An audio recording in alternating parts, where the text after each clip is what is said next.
Lunch box recipe number 3. இன்னைக்கு simple lemon rice. சட்டியில எண்ணெய் விட்டு கடுகு, உளுத்தம்பருப்பு, கடலைப்பருப்பு போட்டு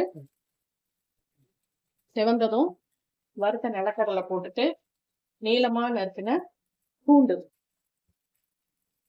நீளமா நறுக்கின வெங்காயம் எல்லாம் சேர்த்து நல்லா வதக்கணும்.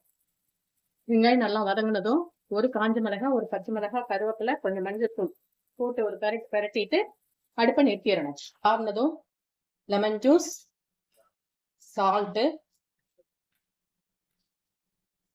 கொத்தமல்லி தலை, பொடியான இருக்கிற கொத்தமல்லி தலை, ஆறுன சாதம் போட்டு கலக்கி எடுத்தா சூப்பரா டேஸ்டியா லெமன் ரைஸ் ரெடி. டிஃப்ரெண்டான லெமன் ரைஸ் வித் நெத்திலி 65 ரெடி. இதுக்கு பதிலாக நீங்க பனீர் 65, காலிஃப்ளவர் 65, காளான் 65 எது வேணாலும் எடுத்துக்கலாம்.